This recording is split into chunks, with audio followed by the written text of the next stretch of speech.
Hello, hello, hello, my amigos. Welcome one, welcome all. It's time for another English extravaganza. It's the show with no name, and we have already started the year off on the right foot. So let's keep it up, my amigos. I think you know what time it is. It's time for liftoff. Come on and count down with me. I need your help. 5, 4, Come on, folks. 3, You know how important 2, you are in this 1, show. 0. Ignition. Liftoff. What is a Liftoff. teacher without a student? What is a ship without the ocean? What is the sky without stars? Oh, Get ready. Hold on to your hats. Strap on your seatbelt. Fasten your seatbelts. Hold on to your hats. Get ready for the ride of your life. The show with no name time. On Vaughn Radio. It's a show with no name.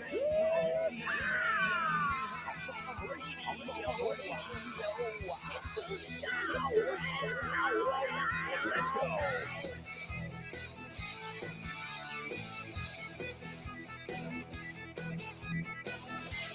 all right. Welcome aboard, my amigos. It's great to have you with us for another exciting edition of the show with no name, where English is...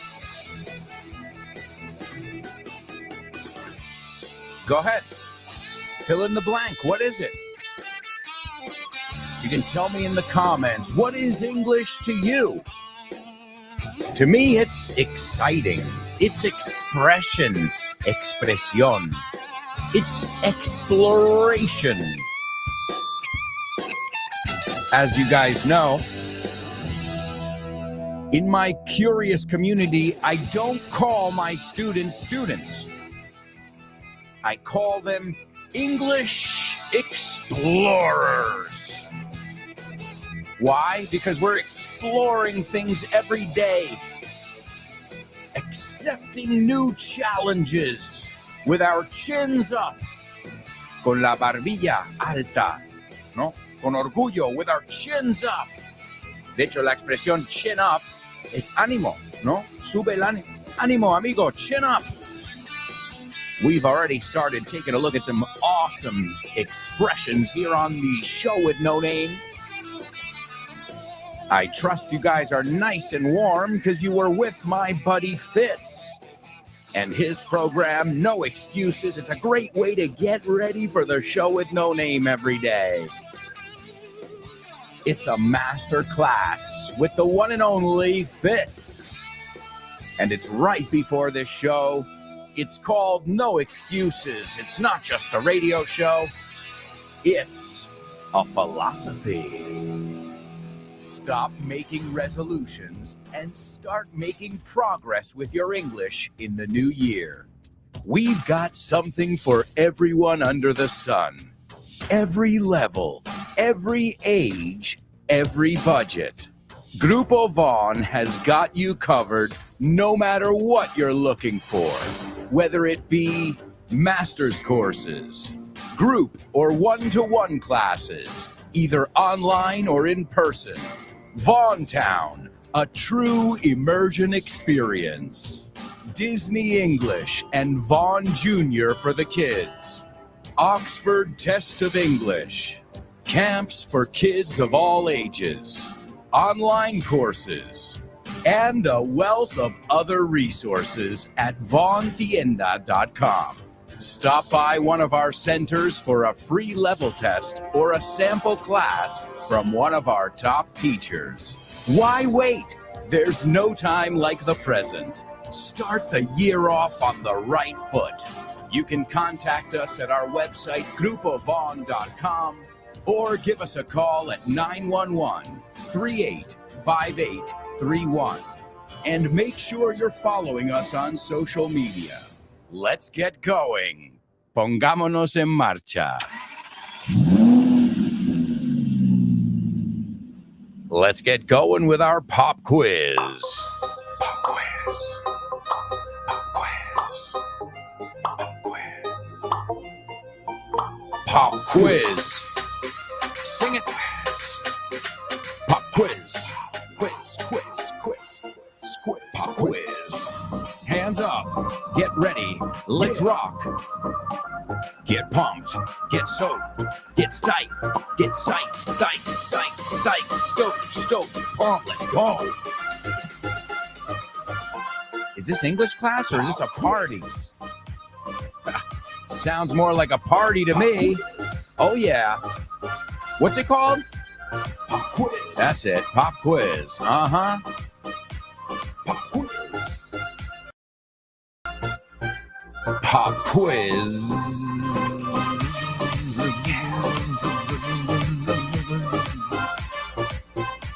Yeehaw. All right, amigos, it is time for our pop quiz here on the show with no name. This is where we take a look at all different things, a wide range of different things in English, from prepositions to phrasal verbs to grammar things, pronunciation, you name it, como decimos en inglés, you name it, we take a look at it. And it's usually something that comes from the Vaughn world. Now, if you're not in the Vaughn world, I don't know why. Follow us on social media. We're on every platform, YouTube, Facebook, Instagram. And when I say we, I don't just mean Grupo Vaughn. I also mean Kyle Miller, Dave Boyes, Jules Linares, I believe Chris Frank as well. Well, either way, explore, as I said before, and you'll find there's tons more than just what you hear on the radio. You get additional content if you're following us on social media. Plus, you'll find out about all our upcoming events. So, folks, join the Vaughn world. I just established a new company here. Vaughn. Yeah, it's an offshoot. An offshoot is como un spin-off. Same kind of idea. So what are we going to look at today? Well, you know what? I've got itchy feet. I know what you're thinking, but Alberto, we were just on holiday. We just came back from Christmas break. Yeah, but itchy feet means you need to travel. And during our last Christmas break, we did a staycation. I love these portmanteaus. These words that are like hybrids. Brunch, right? Hangry. El enfado que tenemos cuando tenemos hambre. So, I've got itchy feet. I want to travel. We stayed home for the holidays. So, we are going to go on a trip today in my book, English on the Go. Yesterday, we had a pit stop. We took a look at some vocabulary that has to do with cars. Today, we're going to do another pit stop. So if you have the book, this is Pit Stop 3. Parada técnica número 3. From my fourth book, English on the Go. Aprende Inglés Viajando por el Mundo, which comes with audio and visual content. AV, as we say. So pick it up. You can pick it up at the Vaughn Tienda, vaughntienda.com, or wherever fine books are sold. So we're going to hear a little audio excerpt. As I said, it's Pit Stop 3, and this is from my book, English on the Go. Everybody pay close attention, and then, as always, I've got a mission for you. Well, we've come to a grinding halt. We didn't mean to stop, but now we're stuck in traffic. It must be rush hour. We aren't moving at all. The traffic is bumper to bumper. Let's look on the bright side of life. We've got a great playlist. In fact, that Monty Python classic can be our first song. Would you like to request a song? ¿Te gustaría pedir una canción? Bumper es para choques. Es una palabra lógica porque to bump es chocar levemente o toparse con. Por ejemplo, he bumped into his uncle at the grocery store. Él se topó con su tío en el supermercado. Bumper to bumper, entonces, sucede cuando los coches están en un atasco. Por cierto, los coches de choque se llaman bumper cars porque siempre están bumping into, chocando contra otros coches. Aunque no sé si lo hacen levemente. Road Songs Playlist. Life in the Fast Lane by the Eagles. Viviendo la vida a tope. On the Road Again by Willie Nelson. En la carretera de nuevo. Hit the Road Jack by Ray Charles. Lárgate, colega. Born to be Wild by Steppenwolf. Nacido para ser salvaje. Road Trippin' by the Red Hot Chili Peppers. De viaje en coche. In traffic. Él se metió de manera peligrosa delante de mí. He cut me off. Se supone que tú tenías que ceder el paso. You were supposed to yield. No soy agresivo al volante. I don't have road rage. Entonces, ¿por qué estás tan cerca del coche de delante? Then why are you tailgating? Deja de tocar el claxon. Stop honking the horn. Espero que no tengamos un accidente. I hope we don't get into a fender bender. O peor, tener un traumatismo cervical. Or worse, get whiplash. Incorpórate al carril de la derecha. Merge into the right lane. Pon el intermitente. Put on your blinker. Dios mío, ahora estás en el arcén. Oh my God, now you're in the shoulder. To jam significa atascar o bloquear, y es una palabra con muchos usos en inglés. Veamos si los sabes todos. Estoy en un apuro. I'm in a jam. Voy a tocar música improvisada con mis amigos. I'm going to jam with my friends. El papel está atascado en la impresora. The paper is jammed in the printer. Yo prefiero mermelada de fresa. I prefer strawberry jam. El evento estaba a reventar. The event was jam-packed. La señal de radio estaba bloqueada. The radio signal was jammed. Great job, Ximena. That's my amiga Ximena Holiday, and you can listen to her program right after this program. You are in luck. Yesterday, we looked at the expression SOL, shit out of luck, como estás jodido, traducción, jodidísimo. No, a veces hay que traducir algo como, politically correct, whatever. Pero if you're shit out of luck, la traducción es estás jodido, man. You know? You're up shit's creek or you're headed up a river with no paddle. No, sin remo. We've got a lot of ways to say estás hundido. All right, so we're going to take a look at some of those translations. I hope you guys were paying attention. Just a quick reminder, last Friday, the first episode of FYI of 2024 came out, and it's on Amsterdam. I told you I have itchy feet.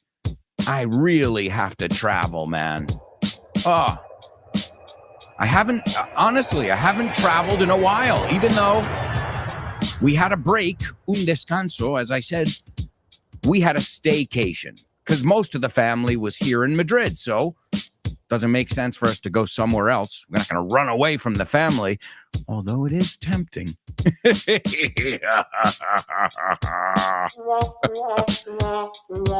Not true. My family's great. My wife's family. Oh, no. I'm going to shut up now. Let's just put it this way.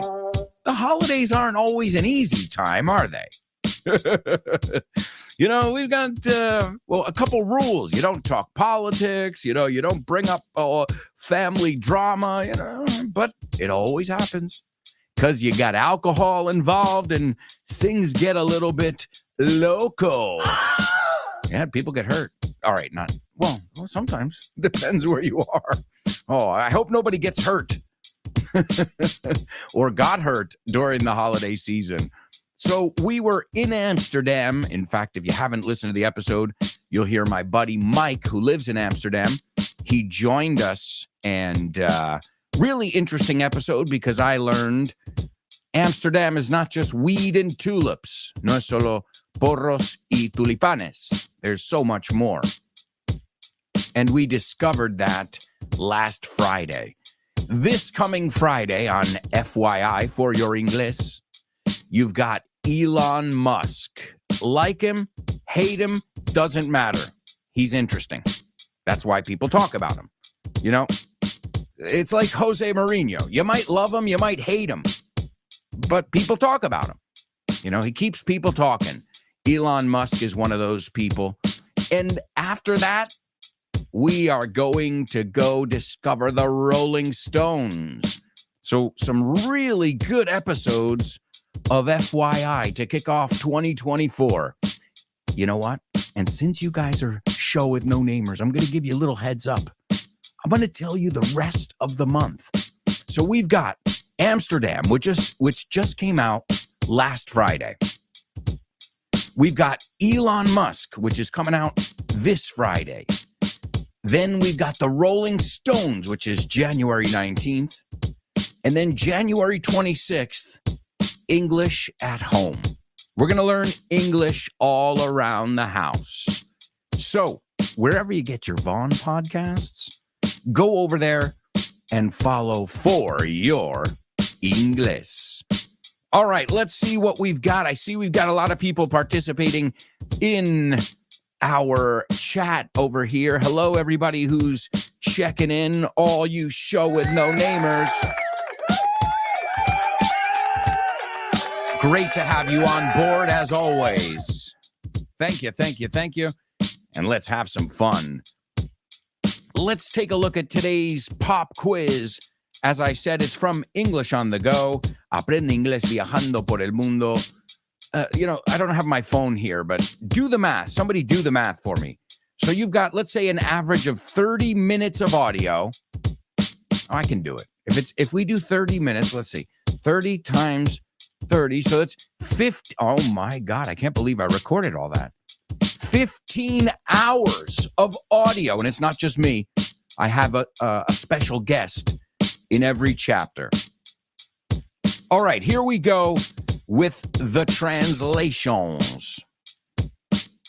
If you didn't know those songs, by the way, listen to them. Great songs. Life in the Fast Lane. You know, that's like Living on the Edge. O sea, la canción, you didn't know this, but the song Living on the Edge by Aerosmith and Life in the Fast Lane by the Eagles means the same thing. You know, viviendo al borde, no? Viviendo a tope. On the road again, which is a little bit different than hit the road, right? If I'm on the road, which is different from One for the Road. You know that one? One for the Road. Creo que también es una canción, o debería serlo. One for the Road. Una para la carretera? Yeah, translation. You're in a bar and somebody says, vamos a tomar la última, and you say, la penúltima, one for the road. You know, you never say, no, es uno para el camino, no me llevo uno para el camino. Aunque no te lo lleves, it means one for the road, no? Road tripping, that's one of my favorite things. I don't like driving, but think about it. When you're driving a lot of times in Madrid, at least, or in New York, you're sitting in traffic. You're stuck in a traffic jam. So this is something that everybody has dealt with. Anybody who's ever been to a big city, or even if you've been to an event, you get these sporadic traffic jams at the beginning of a basketball game or at the end. You know, the other day we had like a nativity. It was a couple weeks. Well, yeah, it was about a week ago during the holidays. We had a living nativity scene, un Belén viviente. And I live in a little town in Madrid. And the traffic around that area was insane. There were 6 police officers directing traffic. And I said, okay, so there can be, because a lot of times you think, all right, well, there's no traffic here. Depends. Sometimes if you've got an event and you're not used to it, what did it happened? I think now they improved it, but Atlético de Madrid, their stadium, I know there was a push to get it open ASAP. I get it. But supposedly when they opened it up, they didn't finish all the accesses from the highways, from the surrounding roads. So you only had like 1 or 2 ways in or out. And it was madness. I remember being in a taxi and the taxi driver said, this is pathetic. But I get it too. They made a business decision. They said, well, listen, this is temporary. If people want to see the new stadium, well, they can come despite the horrible access and the fact that there's a traffic jam. Now, I've got to say, I've been to the new stadium, the Atleti Stadium, and the last time I was there, I didn't notice too much of a traffic jam. So it seems like that problem has been solved. But let me ask you this. Is there anybody on this planet who likes traffic or who likes to be stuck in traffic? I didn't think so. All right, let's take a look at our pop quiz. I've got 3 translations for you. The first one. Él se metió de manera peligrosa delante de mí. ¿No? Entró en mi carril sin señalar, demasiado rápido y you know what I'm talking about.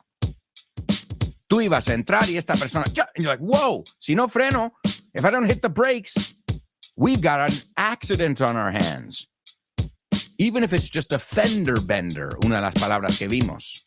A fender bender. Fenders para choques, and to bend is plegar, doblar. So, makes sense. The second one. No soy agresivo al volante. The second one is no soy agresivo al volante. And I don't want you to tell me I'm not aggressive at the steering wheel, because that's not even natural. Sería más natural decir I'm not aggressive at the wheel. De hecho, me recuerda la expresión to be asleep at the wheel. Estás como en las nubes. Come on, man, you're asleep at the wheel. Deberías estar en control y no tienes control del vehículo.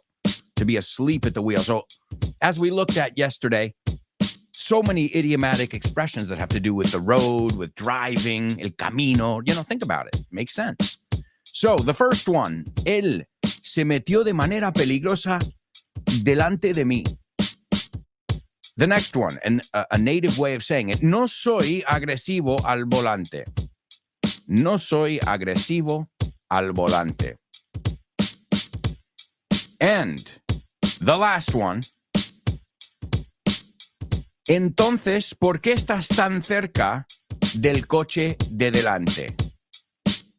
Okay, normally if somebody is an aggressive driver, an offensive driver, as we say. I remember learning about this when we learned the DMV manual. Alberto, what does DMV stand for? DMV stands for Department of Motor Vehicles.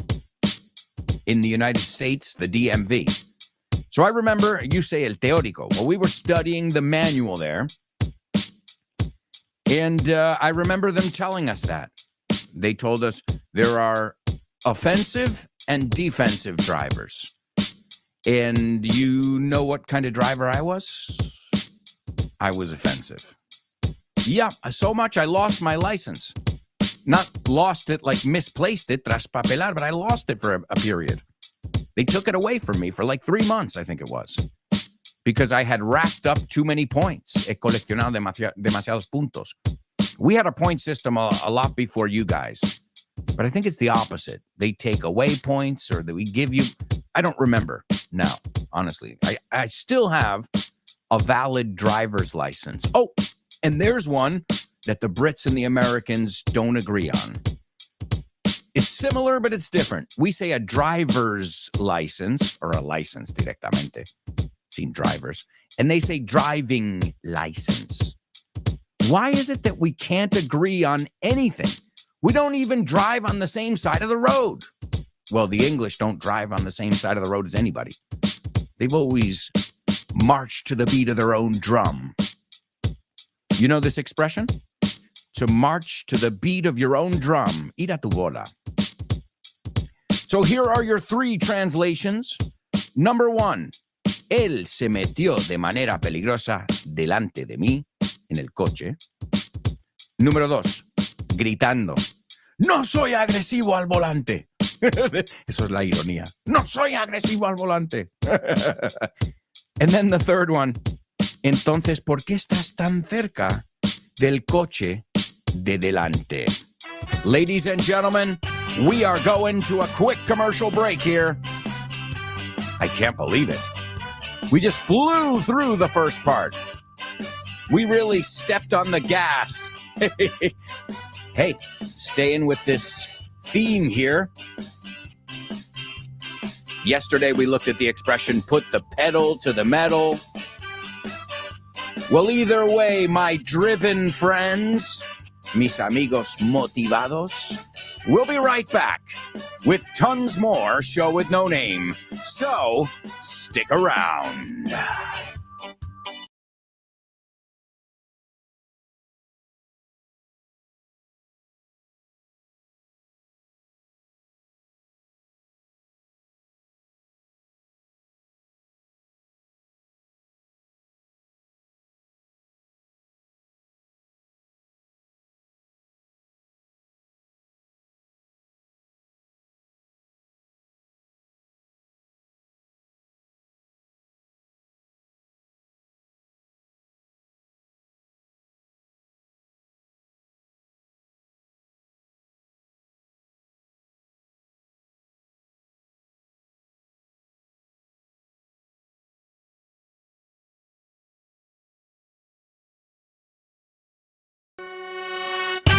Hey, amigos! Welcome back.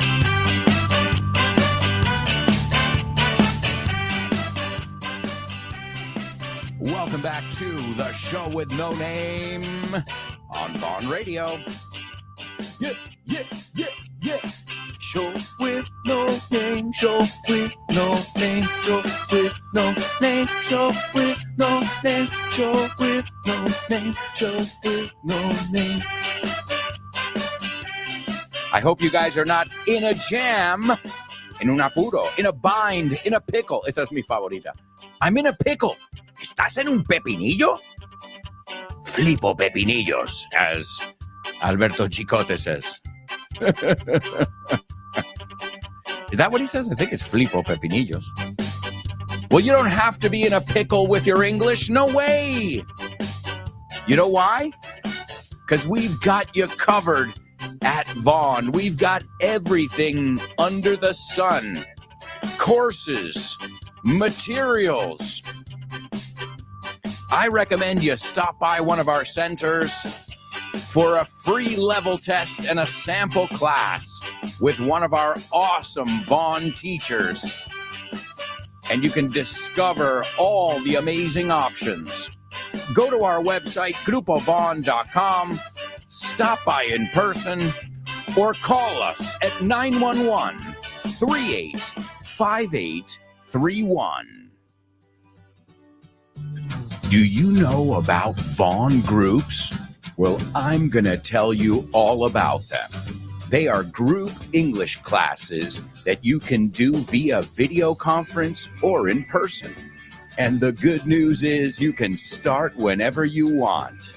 And you can keep the same timetable, teacher, and classmates throughout the whole course. And the best part, there's no strings attached. Sin compromiso. And if you act now, you can get a 5% discount for paying up front. And if you stick with the course for 6 months, you'll get a 50% discount in June. Wow, what a deal! As if you needed more reasons to learn English with Vaughn. Check out our Vaughn groups. Have fun and make friends as you learn English. Sign up now while there are still spots available. Call us 911-385831. Or you can go to our website, grupovaughn.com. And don't forget to follow us on social media and find out if Vaughn groups are for you. That's right, folks. More information at our website, grupovaughn.com. Say what? Say what? What? I said grupovaughn.com. Grupovaughn.com. Again? Grupovaughn.com. Grupovaughn.com. I already said it. Oh, man. Stop saying say what? Get with the program. Ponte las pilas. Folks, don't forget, tomorrow we're going to learn with my daughter, Lara, one of the greatest students. She's so receptive. She really loves our little lessons, and I hope you love them too. It's Learn with Lara every Wednesday on the Show with No Name, a weekly section, just like our question of the week. But it's not time for question of the week or Learn with Lara. No way. It's time for our Say What soundbite. Is everybody ready? All right. Well, I'm going to play this audio clip for you 4 times. No surprise there. You'll have 4 chances to write it all down. I don't think it'll be too tough, but we shall see. This is the first listen of the Say What soundbite. It's a guitarist who's called in to make records, not necessarily doing one-night stands, hoping that they'll get into the hit parade, but only getting an ordinary fee. Whoa. Okay, I lied. That's not as easy as I said. All right, let me give it to you a second time. It's a guitarist who's called in to make records, not necessarily doing one-night stands, hoping that they'll get into the hit parade, but only getting an ordinary fee. And here's a little clue for you.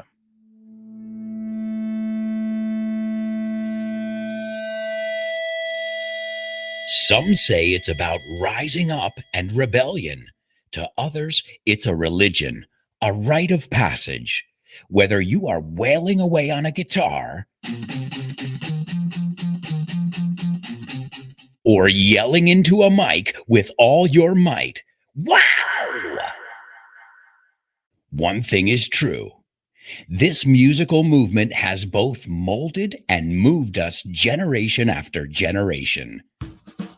We'll revisit the radical world of rock and roll on today's FYI. Welcome to For Your Info. En inglés. You got it. So that is the FYI episode, or I should say the FYI episodes on rock and roll. So obviously this has something to do with rock and roll. If you haven't listened to those episodes and you consider yourself a rocker, give them a listen. You'll get a lot of rockin' expressions as well. Rockin' molonas. Okay. Well, folks, it is time to take a look at our pop quiz. While you guys are thinking about what you want to say in our Say What soundbite, we'll take a look at the pop quiz answers. They're from my 4th book, English on the Go, Aprende Inglés Viajando por el Mundo, where I take you to 30 cities, 30 ciudades, 30 cities, and we discover, as I said yesterday, through food, through fun facts, and all that jazz. It's very similar to FYI. You know, let's say I'm working on an episode on corporations, because I am. And so I think corporations. First, define it. Then I always look for a little, the roots, the history of it, a timeline. Then I look for fun facts. Then I look for the vocabulary associated. So the cool thing is, I'm calling you guys explorers, but what do you think I have to do in order to prepare an episode of FYI? You think I know all that stuff? Like you think it's all in my head? No. I do my research and I loved it. I really enjoy it. I look at it as a challenge. Every week I learn about a different topic, and you guys can learn about a different topic while you learn English at the same time. So it's for you, it's a double bonus there.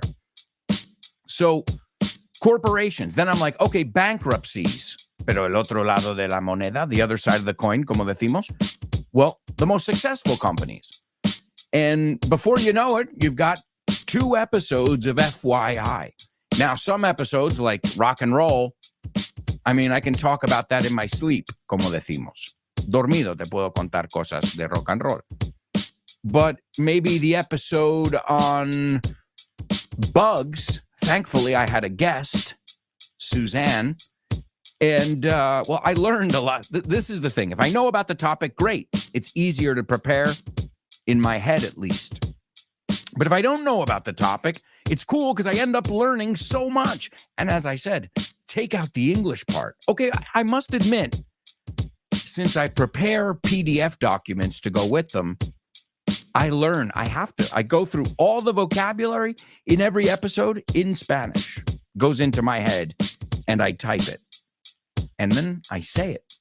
Like I tell you, folks, I practice what I preach. All right, let's take a look at our pop quiz. I see we've got a lot of folks participating. Great job.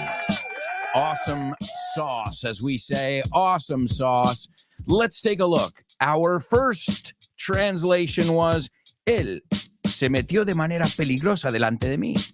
¿No? Sin tiempo, no me dio tiempo para reaccionar.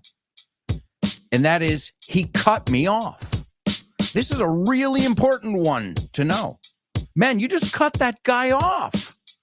To cut somebody off, it's to go into their lane dangerously with not enough time or going in too fast or not using your blinker.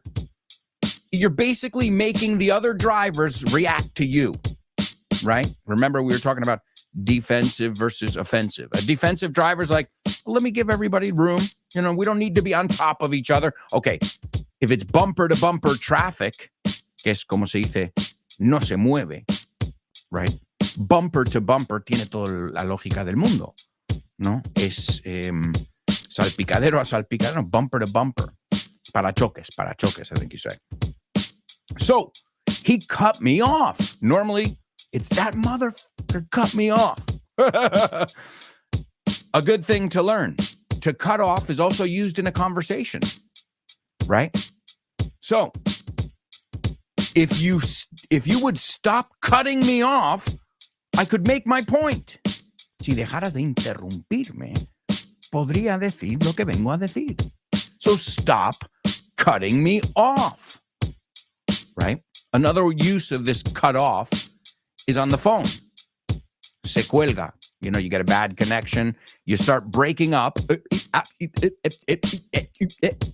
Right? You start breaking up, and then you're like, oh, se corta la línea. You call them back, and you say, hey, sorry, Bob. We got cut off. So great phrasal verb to know. Okay? Also, cortar el grifo. Man, that's your third slice of pizza. We're going to cut you off. Okay, he's drunk way too much. Ha bebido demasiado. We're going to cut him off. So look at that.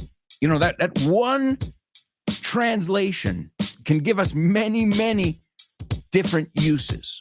Because the good thing about that, you already know. You just knew. You learned the word cut off. Most of you got it. Most of you got the word cut off. Great. But did you know about all these other meanings? It's something that's worth celebrating. It's magical. All right, the next one. No soy agresivo al volante. Remember the preposition I said at the wheel. I gave you the expression. He's asleep at the wheel. Este está dormido, no se entera. He's asleep at the wheel. To be asleep at the wheel. Entonces, si vamos a usar eso, you would say at the wheel. Pero no hace falta. You could say, I don't have no lo puedo decir bien por mi rabia. I don't have road rage. Road rage. Rabia de la carretera. Have you ever heard of air rage? Just, I think there are even accounts on social media that show people losing their marbles, flipping their lid, as we learned. No, perdiendo los estribos. That's called air rage when they're traveling. Man, what I think is people just need to chill the fuck out. Perdona, pero el fuck es important. Chill the fuck out. If you're running that late, you should have left your home earlier, right? Now it's my problem that you left your home early. Now you're tailgating me, que es la próxima palabra. Now you're tailgating me because you are irresponsible. Wow. Thanks. Now I know your parents didn't teach you very much. The basic things. Don't make your problem the rest of the world's problem because we don't care. No offense. We have our own problems. So now somebody who's rushing and tailgating, all they're doing is sharing their problems with the world. It's like, dude, no one cares. I always say when somebody cuts us off in the car, I'm like, careful, that guy's really important. He's got to get to where he's going. He's really important, this guy. Probably a public figure. Maybe an influencer. Who knows? This is when you guys would say, Alberto, tell us how you really feel. When somebody goes on a rant, mucho vocabulario hoy, despotricar, y ya se quedan como, y una cosa más, and then you say, tell us how you really feel. Dinos tus, como que ya, algo más, you know? O sea, te has quedado corto ahí, como, o sea, que wow. It's always used ironically, right? Saying, oh, really? Wow, whoa. Como no te has cortado ahí. You know, you said exactly what you wanted to say.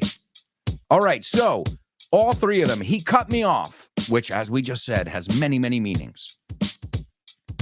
I don't have road rage. We also say padecer de. I don't suffer from road rage. And the last one, then why are you tailgating? And also to tailgate is to throw a party. Just think about the pickup trucks in the United States. Before a football game or a concert, everybody fills up the parking lot and they throw a party on their tailgates. The gate is the part that comes down, la puerta. Aha! So there are two. That could be a good, espera. That's going on my double trouble list. Tailgate. Vamos a hacer una fiesta en el parking, pero este tío no deja de pegarse a mi culo aquí. We're going to tailgate before the game, but this guy won't stop tailgating me. I love how we play with words here, my amigos. Well, excellent job to all of you. That's right. All right, well, we've got so much to do on the show, so let's move on to our Spelling Bee. Spelling Bee. Spelling Bee. Spelling Bee. Spelling Bee. Spelling Bee.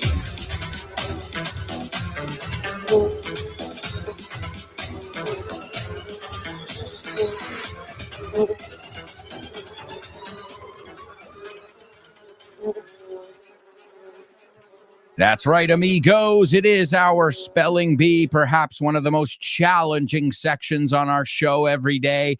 But I have faith in you guys because I gotta have faith. I gotta have faith. Oh, well, I guess it would be nice if I could touch your body. I know not everybody has got a body like me. All right, folks. I kind of did a mashup of the Limp Bizkit version and the George Michael version. Okay, here we go, my amigos. This is your Spelling Bee. This is the very challenging lightning round one, where I fly through it. I really do fly through it, so we'll see if you guys can keep up. Oh, wait, am I giving you a clue? Perhaps. All right. Here we go. The first word is, let's capitalize the first letter of every word for the sake of simplicity. All right? The first word is Mozambique. The second word is Pombe. The third word is Burkholderia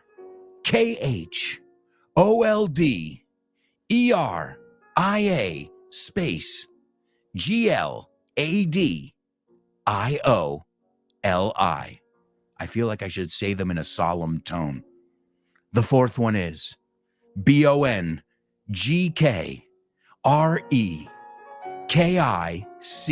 space ACID.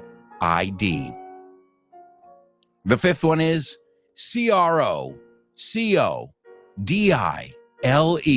space BILE. And the last one is TETE space PROVINCE. All right, folks. Woo, I went really, really fast there, but hopefully somebody will be able to figure those out. Anybody? Going once, going twice. ¿Qué tiene que ver la Universidad de Oxford con Vaughan? Pues muchísimo. Es una alegría anunciar que Vaughan ha sido certificado como centro examinador de Oxford Test of English. A partir del próximo mes de marzo 2023, podrás hacer los exámenes de Oxford Test of English en los centros de Vaughan. Si quieres más información sobre esta iniciativa de Vaughan y Oxford, puedes ver más en nuestra página web, grupovaughan.com. O bien síguenos en redes sociales para más información. Oxford Test of English con Vaughan. Brilliant! That's right, folks. More information at our website. It's grupovaughn.com. Again, follow us on social media as well. And this way you guys will know what's going on in the Vaughan world. We'll be keeping you posted about our upcoming trivia night as well. All right. Seems like nobody got him on the first go. No problem. You get a second chance. This is round 2, my amigos. Let's get that music going. Oh, wait. No, that's no. Wait, hang on. I would have to read it in a totally different tone here. Let me find it. Where is it? Okay, here we go. Everybody get in the right mindset. La mentalidad correcta. I'm going to say it slow and solemnly, like I'm reading a prayer. Una oración. Dearly beloved, we are gathered. No, espera, eso es una boda. Wrong one. May he rest in peace. Okay, here we go, folks. This is no laughing matter. We're talking about serious stuff. Death. Careful with that one. Death, la muerte. Die, morir. Dead, muerto. O sea, I die, verbo. He died. Okay? He's dead, adjetivo. And death, la muerte.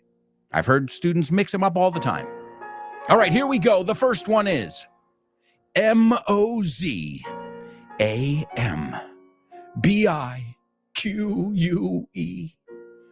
The second one is POMBE. The third one is BURKHOLDERIA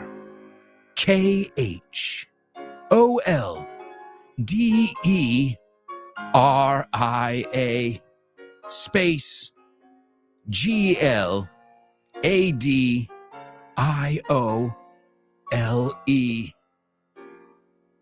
The fourth one is BONGKREKIC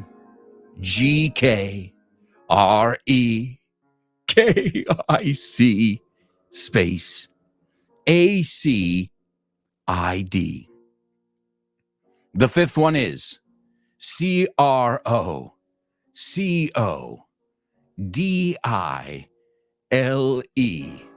space BILE. And the last one, I don't know if I can go on.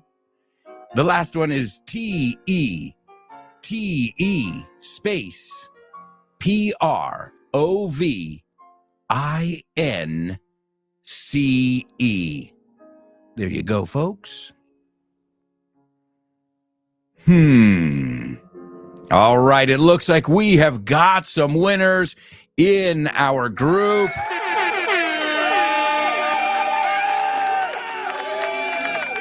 I don't know if an air horn is appropriate for a funeral, is it? Careful with that word, though. Funeral. I know in Spanish se escribe exactamente igual. Funeral, right? Funeral. But we call it a funeral, right? I think that's one of the toughest, or at least the biggest mistake when it comes to you. Porque nadie falla el U. They say public. I'm like, no, that one's public. Public.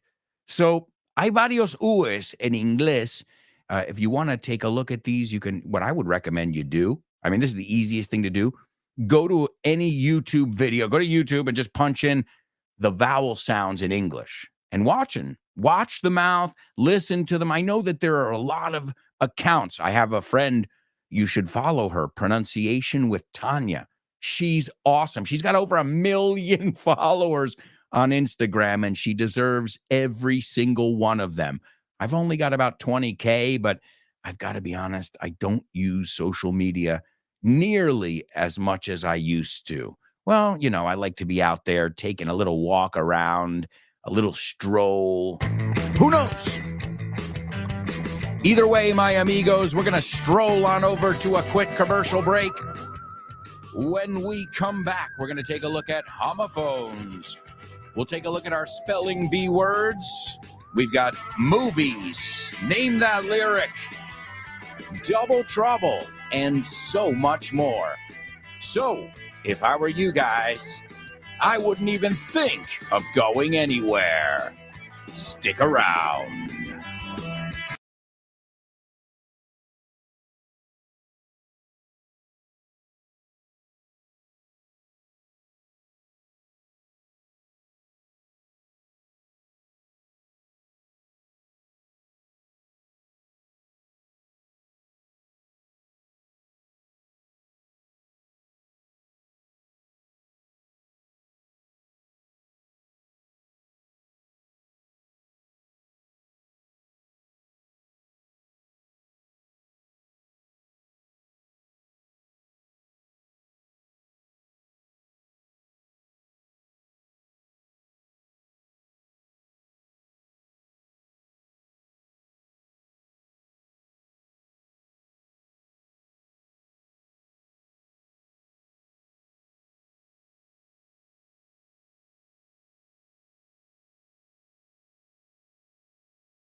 Hey, amigos, welcome back.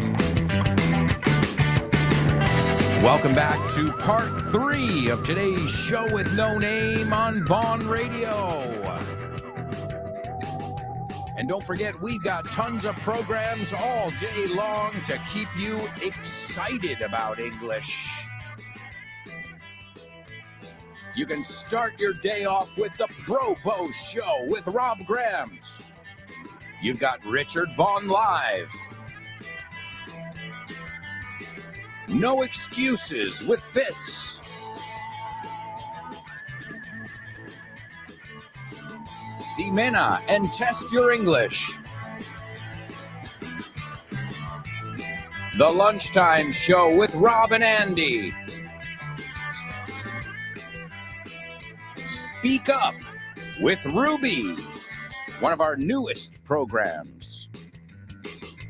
Then you've got Let's Get Random with Jules Linares, followed by the multifaceted Dave Boys. He sings, he dances, he teaches English. He's a one-man band. I'm talking about Dave Boys in the Salad. What a dude. You guys have the greatest teachers in the world. IMO. I'm not including myself. I'm saying you catch my drift. And don't forget about Kyle Miller. What an amazing teacher. And his program's called Drive Time. And our latest edition, and what a great dude. What an interesting individual. I'm talking about Chris Frank and his program, Frankly Speaking. Download the free app and you won't miss a beat. Folks, it's time for Homophones on the Show with no name. Homophones on the show with no name. Cause homophones time, cause homophones rhyme. They sound the same on the show with no name. The show with no name. Homophones on the show with no name. Cause homophones time, cause homophones rhyme. They sound the same on the show with no name. The show with no name. The show with no name.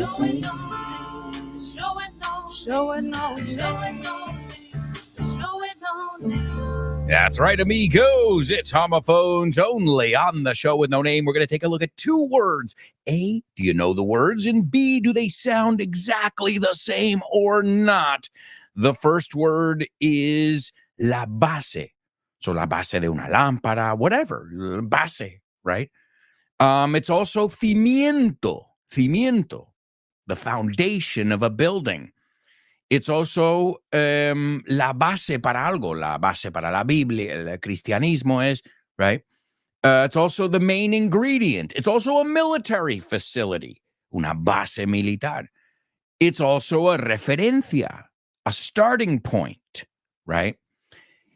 It is, and then it's a verb. It's also vulgar. Oh, this could really be a quadruple or even more. This could be an octuplet. Oh, man. So good word to know. If you don't know how to pronounce it, we will take a look at it after, as you know. And the second word is the word bahía. But I want the plural of the word bahía. All right, the plural of the word bahía.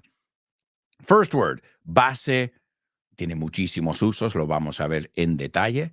And the second one is bahías. Bahías. Those are your 2 words. Let me also give you your Say What soundbite for the 3rd time. Please jot down what you hear. It's a guitarist who's called in to make records, not necessarily doing one-night stands, hoping that they'll get into the hit parade, but only getting an ordinary fee. All right. That is the 3rd listen. I'm going to give it to you one more time.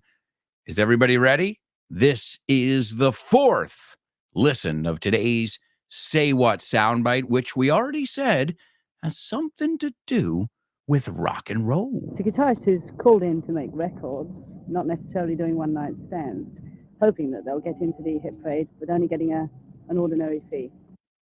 All right. There you go, ladies and gentlemen. There you go. That is your fourth listen of the Say What soundbite. Let's take a look at our homophones. The first word was bass. Give me the bass, bass. Now, we already know that word sounds like bajo, right? Los graves, I think you said the bass. In a song, the bass guitar con cuatro cuerdas with 4 strings. So that word, bueno, también puede ser bass, o sea, dependiendo del contexto, bass or bass. Pero cuando es el bajo, suena como base. So there's a bass to start from. Let's take a look at some of the many meanings. Now, this is an interesting one because when we look at the word in singular, it's bass. When we look at it in plural, it's bases. 2 syllables. It doubles up. So he bases his opinions on what his parents tell him. Base. Bases. Tercera persona y plural. All right, so the floor lamp has a wobbly base. My daughter loves that one. She loves the word wobbly. Wobbly is something that's not sturdy. ¿Cómo se dice wobbly? En español, ¿ves? Flojo, tambaleante, poco firme. So she's got an Elsa doll, and I call her wobbly legs because she can't stand. What kind of doll? Who makes a doll that can't stand up? Well, Barbie, same thing. What the fuck?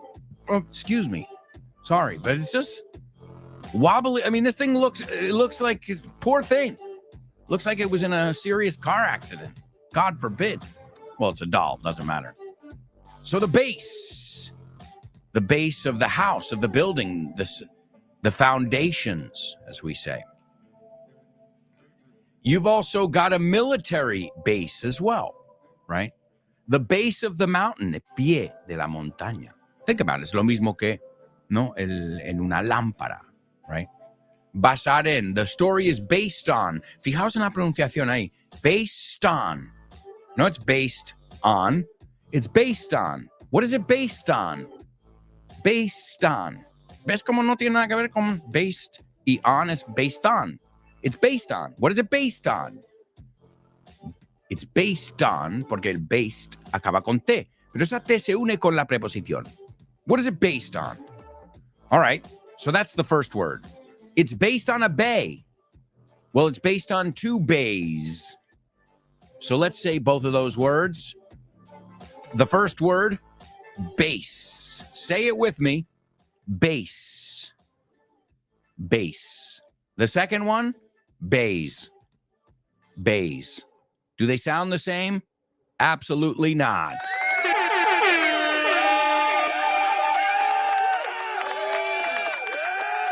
And as always, we'll rhyme some words with it. So the first one we can rhyme is bays. Bays. Oh, no, now I'm saying them backwards.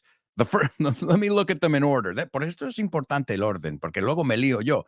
So the first one is base, no? La base. La basis, un poco, same idea there. I think in English, in Spanish, we give it similar usage, this word, although the pronunciation's obviously different, right? So, base, base. Well, what else rhymes with it? Race. Do you want to run a race to the base of the mountain? Well, first tie your shoelace, tu cordón, and bring some mace, ese spray para atracadores a los ojos. Well, you never know up in the mountains. You might run across a mountain lion, right? He might be in your face. Base, face. So we just rhymed 5 words. Lace, encaje. Maybe you're wearing your finest lace when the lion looks you in the face at the base of the mountain when you're running the race. See, it's goofy. It's funny. But if you know how to pronounce it, then you know how to pronounce it in all those words. It's the same sound. The second one, bays. Bays. See, now it's a little bit longer, that A, and it's a Z. Base, base, bays, A's, bays. Tampoco hay que extenderlo mucho, pero I want you to pay attention to the difference in length, right? So, bays, sitting on the dock of the bays. Let's rhyme some word with bays. We got bays. We've got rays of sun. So there are many rays of sun down by the bays, where I love to sit there in a daze, aturdido, right? So as always, folks, if you can rhyme words with them, then you know how to pronounce it because you can associate it. You can associate the sound. And if you can make it once, you can make it a million times. It's like the hable-ible. Responsible, delectable. I'm like, no, siempre es un toro.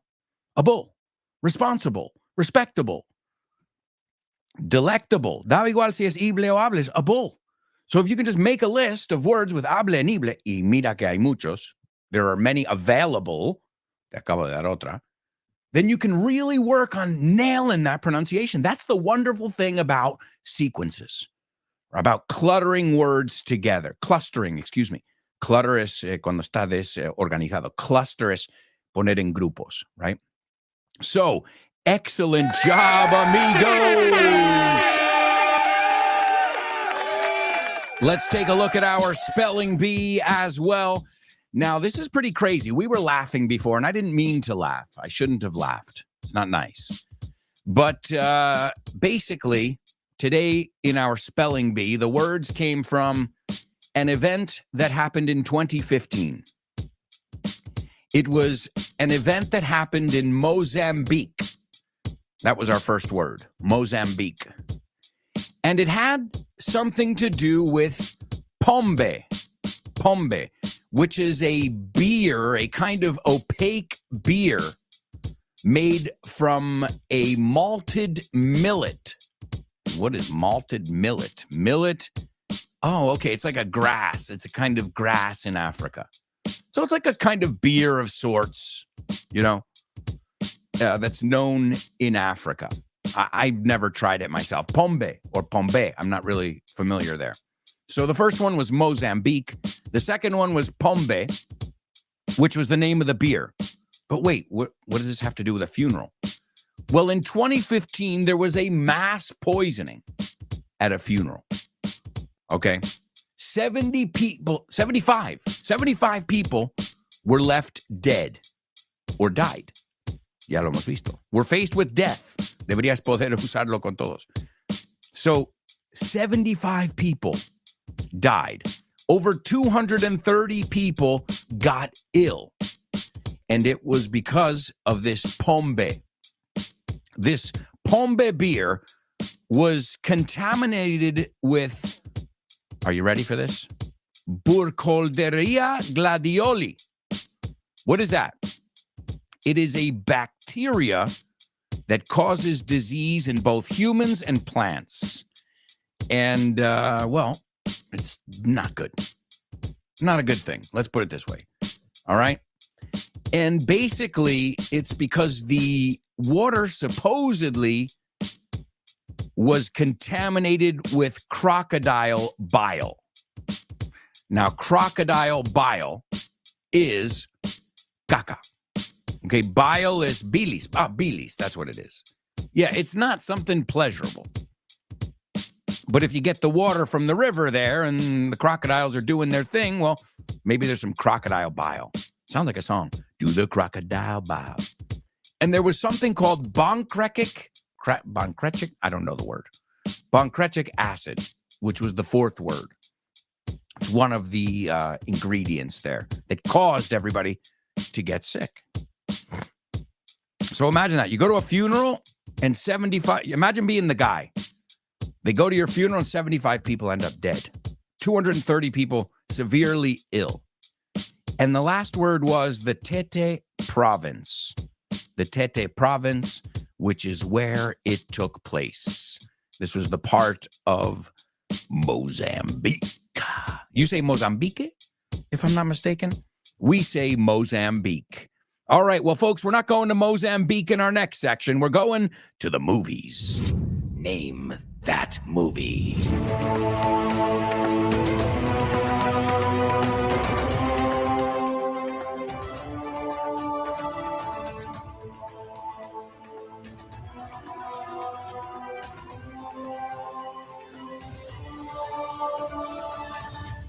That's right, amigos. That's right. It's Name That Movie only on the show with no name. Let's take a look at this name that movie and see what we've got here, my amigos. Now, the first, let me see. Yeah, I'll give it to you. I can give it to you. No problem here. This is the synopsis. I just like to make sure that I don't give it away in the synopsis. No te lo soplo when I give you the summary or the synopsis. All right. So, oops, wrong one. Why do I keep hitting the wrong one there? I think today I'm just a little bit what we would call butterfingers over here. All right. Now, let me see if I can find the one. Okay. Let's try that again. All right, Alberto, focus, man. Focus. Also, in my defense, there are a lot of audio clips here. Hay muchas pistas de audio en el programa. So I'm trying to teach and make sure the audio all comes in at the right time. All right, so here we go. After 19 years of playing the game, he's loved... Otra vez. Es que hay que cogerlo todo junto, si no, no suena bien. This is really important stuff. After night, but you also have to take a big enough breath. Hay que respirar lo suficiente. After 19 years of playing the game he's loved his whole life. Ahora sí. Coma. Detroit Tigers pitcher Billy Chappell has to decide if he's going to risk everything and put everything out there. All right. Whoa. Interesting. So, after 19 years of playing the game he's loved his whole life, baseball, because the Detroit Tigers is baseball, Detroit Tigers pitcher, el que lanza la pelota, Billy Chappell has to decide if he's going to risk everything and put everything out there. And to risk es arriesgar. To put everything out there or to put everything on the line es poner todo en juego. All right. And let's see if anybody got the movie. All right. Ladies and gentlemen, the movie is called Love of the Game. Just one of many baseball movies out there. Lots of baseball movies out there. And this one's great. My favorite one, though, I've got to say, my two favorites, if you want them. I know many movie buffs are with us. I would say The Natural with Robert Redford. That movie is just a masterpiece. Honestly, you don't have to like baseball. It is a masterpiece. Robert Duvall. I mean, the cast, el reparto is just amazing. And Robert Redford plays a baseball player. Roy Hobbs, the greatest baseball player to ever lived. Excellent story about love, about everything. As I said, you don't have to love baseball. Another really, really famous one is, what is it called? Field of Dreams with Kevin Costner. Field of Dreams. So it's interesting. Kevin Costner is in every freaking baseball movie out there. I just realized because he's in this one for love of the game. Que en este caso es baseball, as I said, but also Field of Dreams, in which he builds a baseball field on his property, on his farm, because he hears his father's voice saying, "If you build it, he will come." Or he hears some voices. Si tú lo construyes, él vendrá, tu padre. You know, he'll come back. So it's a very, very interesting story. And as you know, in the United States, we mix baseball with life. All right, let's take a look over here at the scene. Frank Perry says, "What do you want to do? ¿Qué quieres hacer?" And Billy Chappell says, "I'd like you to smile at me. Me gustaría que me sonrieras. I'd like you to smile at me. Pat me on the fanny." Darme un culetazo ahí. Fanny es culo. Bueno, fanny en inglés británico es vagina. In inglés americano es culo. This is about baseball. So pat me on the fanny. In inglés británico, that would be something Donald Trump would say. He says, "March your butt to that dugout and sit down." O sea, vamos, desfila hacia ahí, march your butt, vamos, corriendo hacia the dugout es el banquillo en baseball. Because it's dug out, está excavado. The dugout and sit down. That's what I'd like. And then Frank says, "I want this goddamn game, Billy. That's what I'd like. I want this goddamn game, Billy." And Billy says, "Yeah, I want it too." And Frank Perry exhales and he says, "If it gets any worse, I'll sit down." And Frank Perry says, "You ready to go? Listo?" And Perry walks off the mound, and the mound is the pitcher's mound, donde está el que lanza, es como la colinilla, right? And he goes, where's my pat? ¿Dónde está mi toquecillo, mi palmadita? And we also use that expression with a pat on the back. So if you got today's Name That Movie, give yourself a pat on the back. But right now it's time for famous birthday trivia.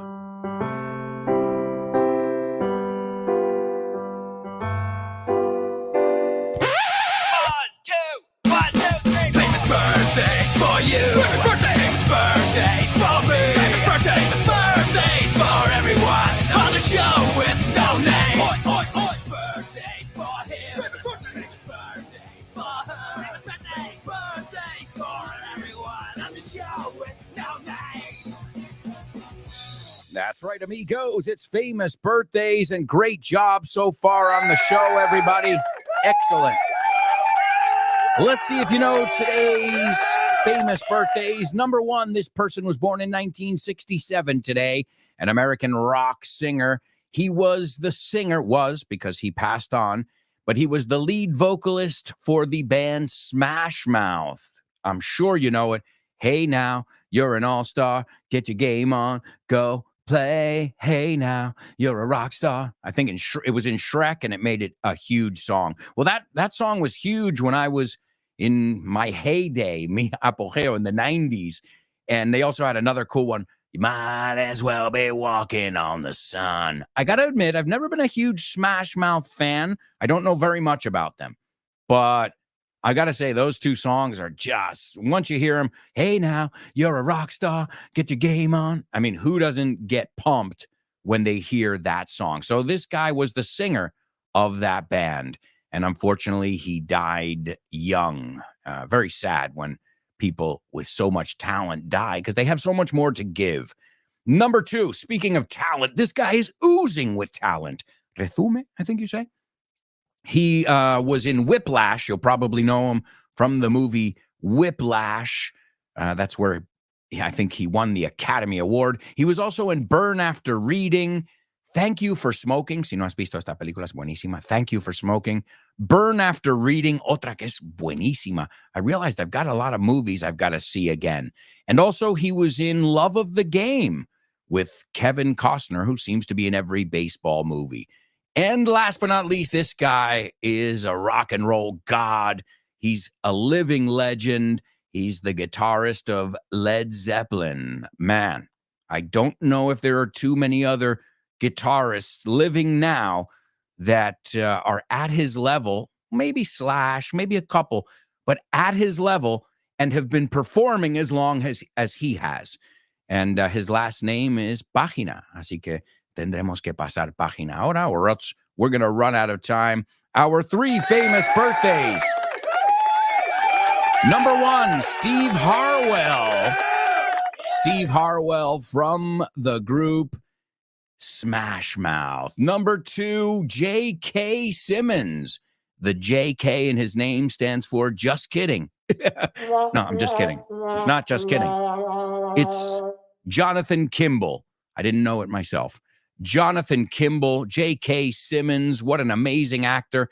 If you haven't seen when he won the Academy Award for Whiplash, when he goes up on stage, he thanks his parents, his folks, and he says something that is absolutely beautiful. I think we've looked at it here on the show, but either way, after the show today, put J.K. Simmons Oscar speech or parents or whatever, and you'll find it, and get ready to grab some tissues, unos Kleenex. You're going to need them. And last but not least, it's Jimmy Page. Jimmy Page from Led Zeppelin. And this also brings us to our Say What soundbite. This was Jimmy Page, a very young Jimmy Page. His voice hadn't even changed yet. Some of you even said it's a girl. Nope, it's Jimmy Page. Oh my God. And he was talking about session guitarists. And he says, it's a guitarist who's called in to make records, not necessarily doing one-night stands. So somebody que llaman para hacer discos no es que necesariamente hace de una noche y desaparece. A one-night stand, que también es un rollo de una noche. También es un cómico en una ciudad, que todo viene de lo mismo. Solo hacer una noche en una ciudad. He goes, hoping that they'll get into the hit parade. The hit parade is the charts. Ya no se llama the hit parade, se llaman las listas, the charts. But only getting an ordinary fee, solo llevándose un honorario ordinario. Hey, it rhymes. Here's Jimmy Page. It's a guitarist who's called in to make records, not necessarily doing one-night stands, hoping that they'll get into the hit parade, but only getting an ordinary fee. All right, folks, we are heading to our third commercial break. We will be right back with the fourth and final part of today's show with no name. I hope you guys are learning a lot, and I hope you're laughing, and I hope you're ready for more. We'll be right back. Stick around.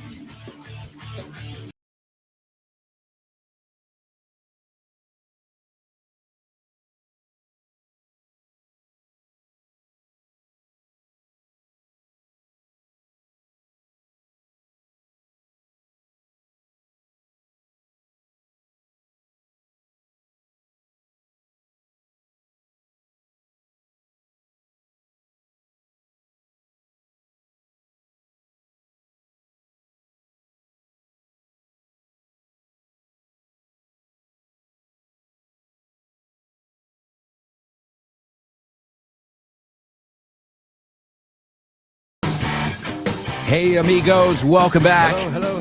And here is the death bonus episode of FYI exclusively for you guys. Enjoy it. Pun intended. I hope you guys are enjoying this dark topic, but I think it is essential to look at it, as I said in the first part. All right, well, let's take a look at some facts. We'll look at some normal facts and some fun facts. We already said that the leading cause of death worldwide is cardiovascular disease, but I've got some other information as well. The leading cause of human death in developing countries, we're going to split up developing countries versus developed, que ya están desarrollados. In developing countries, do you know what it is? Infectious disease, something we wouldn't even think about here. In developed countries, it's heart disease, stroke, cancer, diseases that are related to obesity and aging. And obviously, we'll talk about that a little bit later, but your diet, your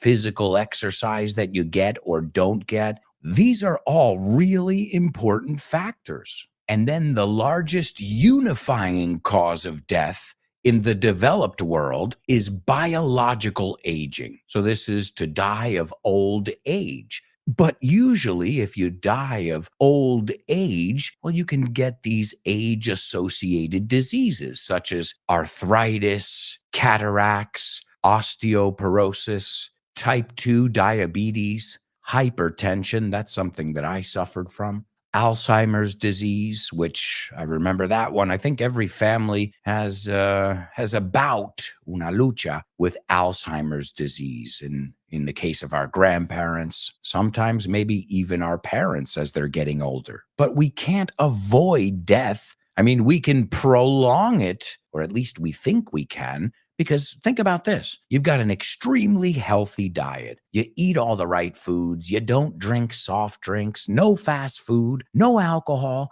You don't smoke. And then you walk out of your house and you get hit by an 18-wheeler, a Mack truck. That's bad luck. So even living a clean-cut life, living like a monk, you can still die young. And I love when people say, oh, I don't want to die. I'm like, that's not the option. The option isn't if you're going to die or not. The option is when and how. And again, we can't determine that, can we? But also there's that debate of what's the use of prolonging life if you're excuse my French here, but a vegetable. Is that life?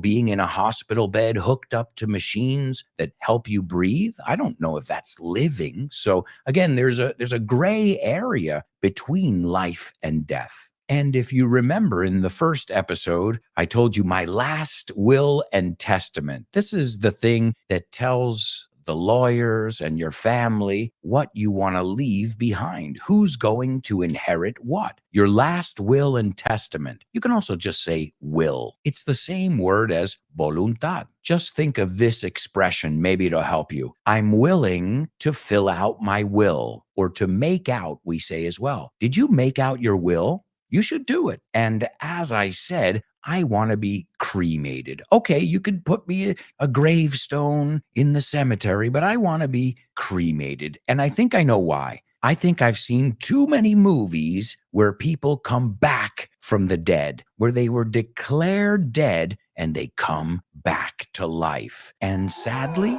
this is not just something from an Agatha Christie novel. This is something that happened in the mid-18th century. Sometimes days later, in their coffin, bodies would come back to life. Or imagine this, they're about to start the embalming procedure and the body comes back to life. Well, that happened numerous times in the mid-18th century. And that led to a fear of people being mistakenly buried alive. And that's a fear that I said that I have to this day. So these people were legally declared dead by a doctor, but obviously they weren't dead. So they started coming up with these crazy tests that they would do before they buried somebody. One of them was pouring vinegar and pepper into the corpse's mouth. Another was applying red-hot pokers to their feet or in their rectum.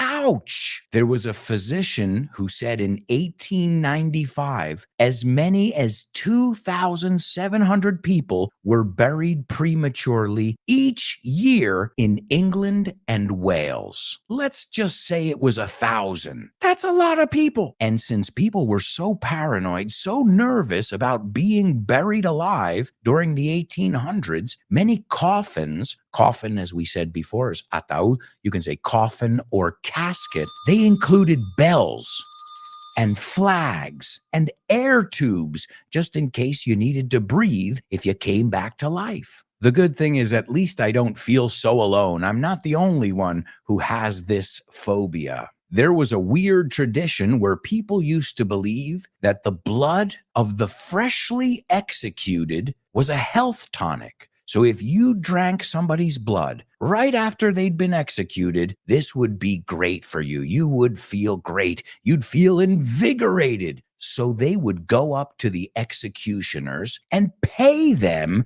to get access to that warm blood that came from the gallows. And the gallows, or the gallows pole, is where they used to hang people. So just imagine that, people pushing each other. No, I want that blood. No, I want it. No, I want it. When you take a look at some of the things that people used to take as health tonics, you can see that humanity is sometimes desperate. In the Victorian period, they often took photos of their dead loved ones. What? Yeah, you heard me. They took pictures of their dead loved ones as part of the grieving process. And to grieve es llorar, estar de luto. We can say to grieve or to mourn. The word mourning es mañana. Pero si decimos he's in mourning, significa está de luto. Lo único que este mourning lleva una U de más. It kind of reminds me of these people taking inappropriate selfies over at Auschwitz and things like that. But these people, these Victorians,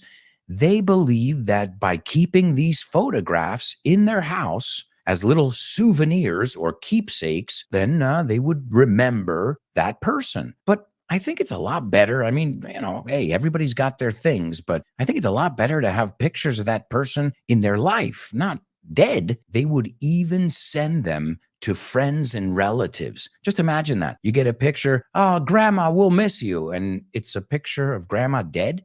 Oh, man. Thank God some traditions die eventually. Pun intended. The Philippines has something called the Tinguain funeral. I don't know if I'm pronouncing it correctly. Tinguain funeral. And this is where people dress the dead. You heard correctly. Les visten. They dress the dead in their finest clothes. Then they sit them in a chair, en un asiento, en una silla, and they give them a smoke, a cigarette. That's crazy. And they leave them there smoking for several weeks. I mean, just imagine that. Your grandpa passes on, and instead of, the funeral director coming to pick up the body, what you do is you put him up there in front of the house on a chair in a tuxedo with a Marlboro in his mouth.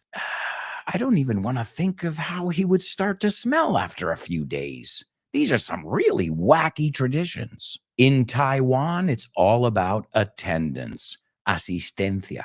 Having a well-attended funeral is huge. So what they do a lot of times to attract a crowd to their funeral is the family will hire, are you ready for this? Strippers, dancers, clowns, all kinds of different entertainers to entice people to attend the celebration.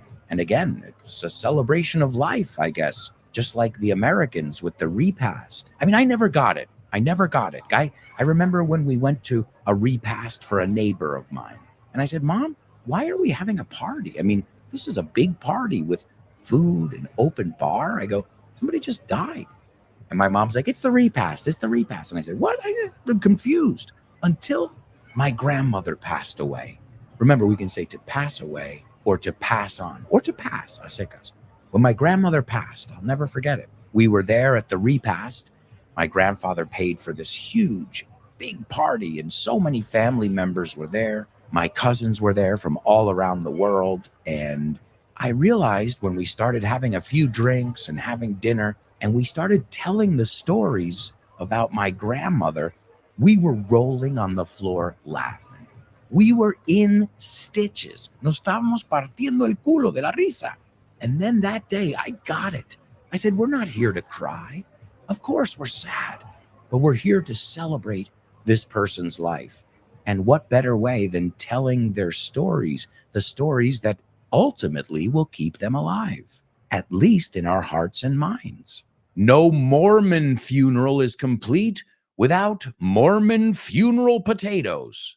What? Yeah, folks, it's a dish. This religious order, the Mormons, have Mormon funeral potatoes, and it's a cheesy dish. It's a casserole. You know what a casserole is? A casserole is like un guisado en una cazuela. So it's like una cazuela de guisado. But this is a cheesy casserole that has, and this is, I mean, I love these, but I don't see how you would mix them with cheese and then have it at a funeral, but they top it off with cornflakes, the cereal. You heard correctly. And the Mormons aren't the only one to have a special food that they have when they're mourning someone. What about the bread of the dead, as it's called? In Dia de los Muertos in Mexico, they eat the bread of the dead. The Italians have something similar as well. It's called ossa di morti. And anybody who speaks Italian will know that that's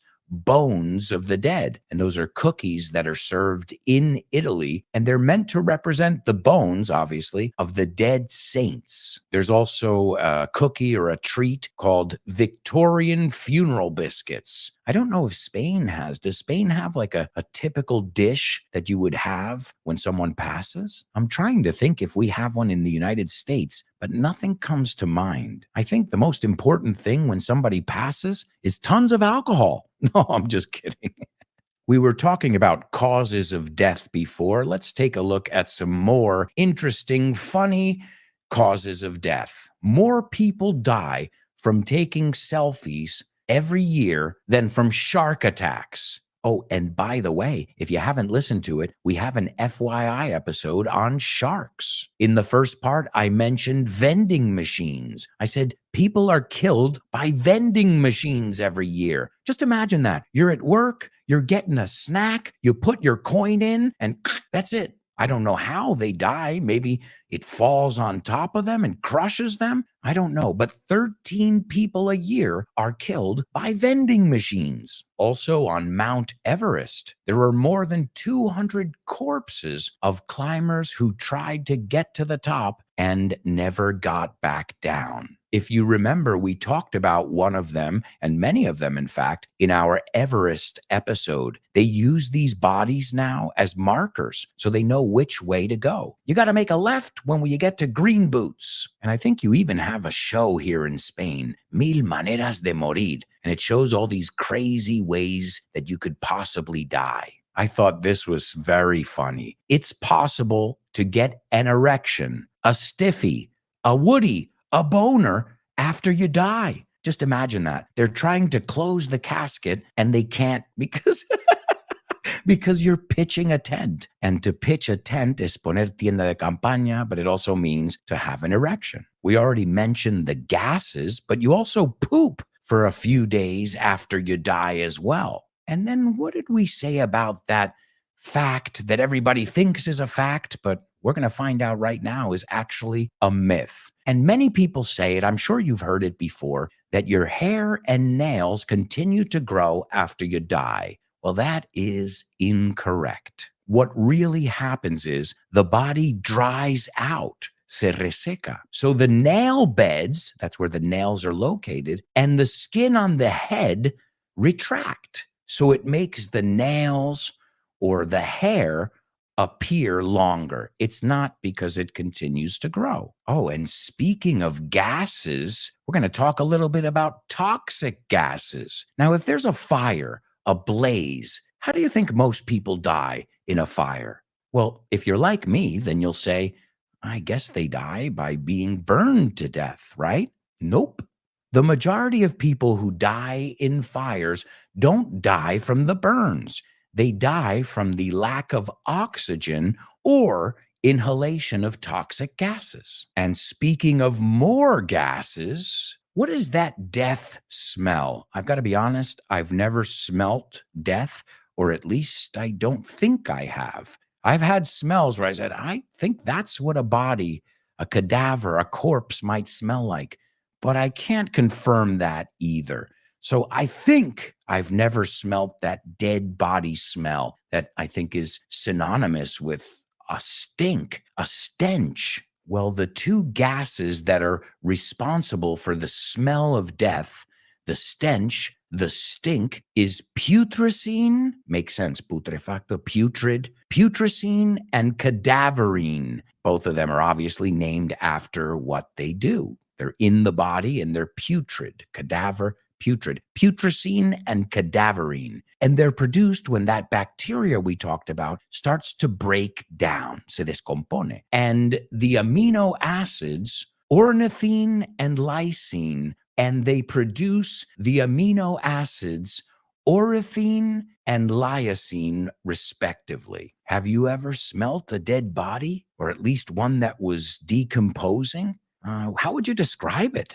Oh, man, that's a smell I've got to say I'd rather not smell ever. Now I wanted to go over the right thing to say because you want to be polite. You want to be nice to people who are going through a difficult time, a difficult ordeal, such as the death of a loved one. So something we generally say, and I think you say the same in Spanish, is sorry. I'm sorry. Directamente, I'm sorry, lo siento. You can say, I'm sorry for your loss. Just be careful. I had students, when I had a family member pass away, they said, I'm sorry for your lost. And it's not lost, it's loss. Let's clear up those words. Loss, pérdida. Lose, perder. Lost, perdido. We also say, my condolences. Mis condolencias. Again, it's very similar here. This is the good news. My condolences. Si quieres extenderlo a toda la familia. My condolences to you and your family.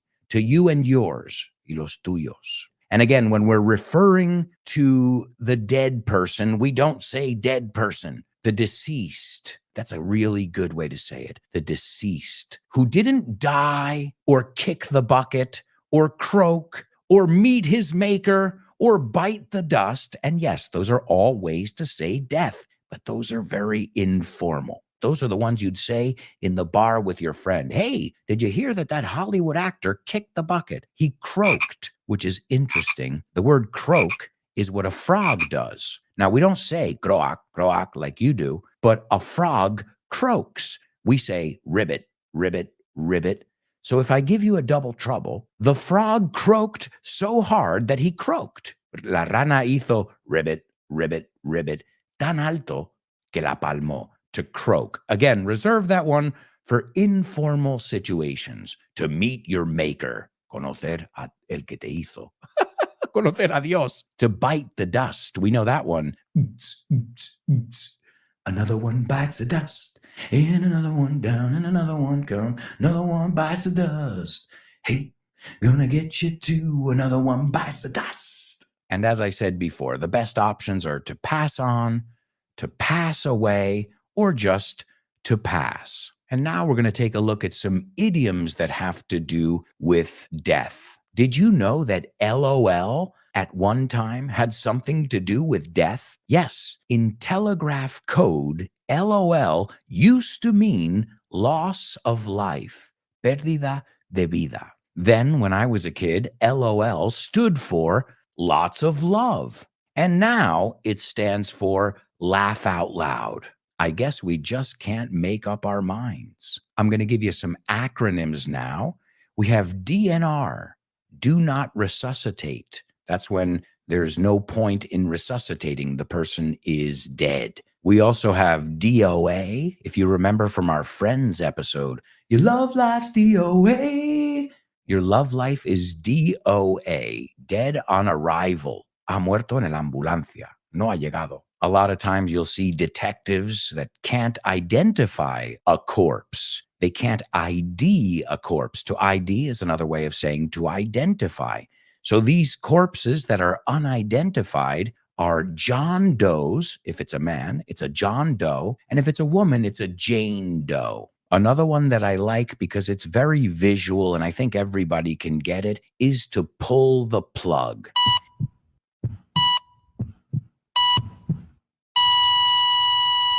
And to pull the plug is acabar algo, de una vez por todas.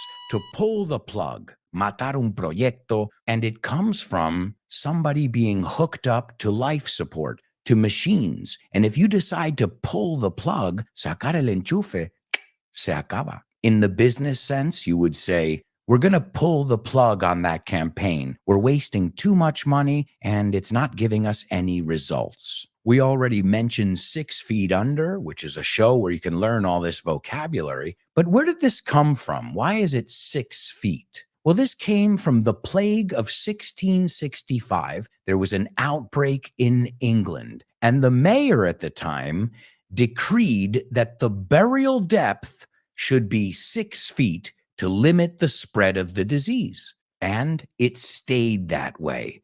So we continue to bury people 6 feet under because of a mayor in London in 1665. And are we going to change that now? Over my dead body? I think you say something similar in Spanish. Over my dead body. Another cool one is the final nail in the coffin. And I mean cool because it's easy to get it. And in fact, it's an Eminem song. It's called Nail in the Coffin. And the final nail in the coffin is when you do that thing that seals your fate. So John was fired from the company. The final nail in the coffin was when he showed up late for the 3rd time. Era su condena, I think, would be a good translation in Spanish. I guess John should have tried to kill 2 birds with 1 stone. Hey, to kill, it's an expression about killing. Sure, it's a very similar expression in Spanish. And if you want to make a killing, what does that mean? ¿Esto es ser un asesinato? To be a serial killer? No. To make a killing is to make a lot of money. Forrarse. If you want to make a killing, well, never say die. What? Well, there I just wanted to include 2 expressions in one. To make a killing, forrarse, and never say die is nunca te rindes. Never give up. As we know, there are a plethora of movies and songs that have to do with death. There are even genres. There's a genre called death metal. You've got slasher films, which are specifically about people killing other people. It's a subgenre of horror films. And again, there's always going to be some element of death, even in Disney movies. He loves killing off the mother or the father in all of the Disney movies. And why? Because it pulls on our heartstrings. It's something we can all identify with. It's something that makes us all feel. So again, if you're interested in that, you can check out whole genres on it. I remember we used to watch, our morbid curiosity went a little too far when we were younger, and we used to watch a series called The Faces of Death. And they were videos, camcorders, de gente cualquiera, and they would show people dying, meeting their death. And now I think about it, and it turns my stomach. But when I was a kid, I was like, oh yeah, oh my God, look at that. Oh man, he just kicked the bucket. And we're going to wrap up with a few famous last words. Now, we use this ironically often when somebody says, trust me, and you say famous last words. But we're going to take a look at some right here from famous people, because you never know what you're going to say, because you never know when the moment is going to come. And if you're even able to speak. Oscar Wilde's famous last words when he was on his deathbed were, my wallpaper. And the wallpaper es este papel que pones en la pared en vez de pintarlo. My wallpaper and I are fighting a duel, un duelo, to the death. One or other of us has to go. Uno de los dos se tiene que ir. Obviously, the wallpaper won that battle. The next one is from Emily Dickinson. She is poetic in her true fashion. I must go in. The fog is rising. Thomas Edison, the famous inventor, said, it is very beautiful over there. So I guess he saw that light that everybody talks about. And I think my favorite one is Bob Marley's. Bob Marley said something that sums up everything.